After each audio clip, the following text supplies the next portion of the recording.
नमस्कार, आप देख रहे हैं हमारा डिजिटल प्लेटफॉर्म और मैं हूं आपके साथ गरिमा। हाजिर हो एक बार फिर से आपके बीच एक नए वीडियो को लेकर के। दोस्तों, मेरठ का नीला ड्रम हत्याकांड एक बार फिर पूरे देश में चर्चा का विषय बन गया। वजह है इस खौफनाक मर्डर केस पर बनी वेब सीरीज, जी हां, जिसका नाम है हनीमून से हत्या वाई वुमन के, जो 9 जनवरी को ZEE5 पर रिलीज होने वाली है। इस सीरीज के कुल 5 एपिसोड हैं और दावा किया जा रहा है कि इसमें मेरठ के सबसे सनसनीखेज हत्याकांड की पूरी परतें खोली जाएंगी। ये वही केस है जिसने रिश्तों, भरोसे और इंसानियत पर बड़े सवाल खड़े कर दिए। दरअसल ये मामला यूपी के मेरठ जिले के ब्रह्मपुरी थाना क्षेत्र का है, जहां मर्चेंट नेवी में काम कर चुके सौरभ राजपूत की बेरहमी से हत्या कर दी गई थी। सौरभ कुछ समय पहले तक लंदन में नौकरी कर रहा था और 24 जनवरी 2025 को अपने परिवार से मिलने मेरठ आया था। 25 फरवरी को उसने अपनी बेटी पीहू का जन्मदिन मनाया और 27 फरवरी को पत्नी मुस्कान रस्तोगी का जन्मदिन भी धूमधाम से मनाया गया। लेकिन किसी को अंदाजा तक नहीं था कि इसी घर में एक खौफनाक साजिश पल रही। पुलिस जांच के मुताबिक दोस्तों 3 मार्च 2025 की रात मुस्कान रस्तोगी ने अपने प्रेमी साहिल शुक्ला के साथ मिलकर के सौरभ की हत्या कर दी। आरोप है कि पहले सीने में चाकू घोंपा गया, फिर छुरी से गर्दन काटी गई और हत्या के बाद शव के कई टुकड़े कर दिए गए।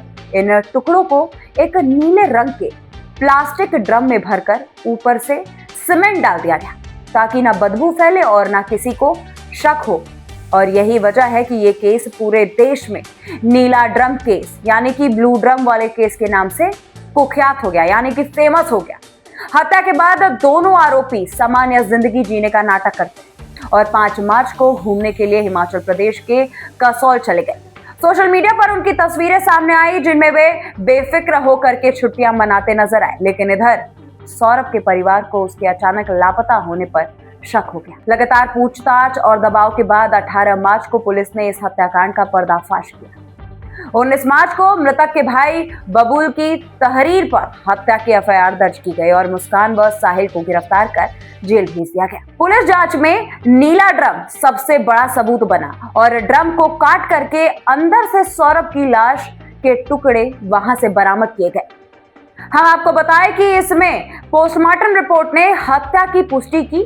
फॉरेंसिक टीम और फील्ड यूनिट ने मौके से कई अहम सबूत जुटाए। इस केस के विवेचक रहे इंस्पेक्टर रामकांत पचौरी ने अदालत में गवाही देते हुए पूरी जो जांच प्रक्रिया थी उसको विस्तार से बताया।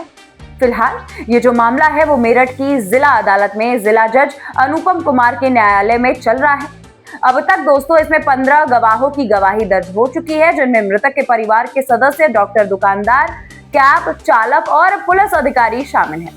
हाल ही में विवेचक की गवाही पर बचाव पक्ष की जिरह पूरी की गई और 13 जनवरी को फील्ड यूनिट प्रभारी की गवाही होनी है। इस बीच इस केस से जुड़ा एक और पहलू लोगों को हैरान कर गया, जब नवंबर 2025 में मुस्कान रस्तोगी ने जेल में रहते हुए एक बच्ची को जन्म दिया, जबकि सौरभ और मुस्कान की एक बेटी पीहू पहले से। दोस्तों, अब एक तरफ अदालत में इस जघन्य हत्याकांड का ट्रायल अपने निर्णायक मोड़ की ओर बढ़ रहा है और दूसरी तरफ OTT पर आई ये वेब सीरीज एक बार फिर नीला ड्रम केस को देश भर की सुर्खियों में लेकर के आ गई। सवाल यही है कि क्या OTT पर दिखाई जाने वाली ये कहानी लोगों को सच की पूरी तस्वीर दिखा पाएगी या फिर ये भी सिर्फ एक क्राइम थ्रिल बन करके रह जाएगी। फिलहाल सबकी नजरें अदालत के फैसले और इस वेब सीरीज पर टिकी हुई है। आप भी कमेंट में बताइए, क्या आप ये वेब सीरीज देखना शुरू कर रहे हैं या नहीं।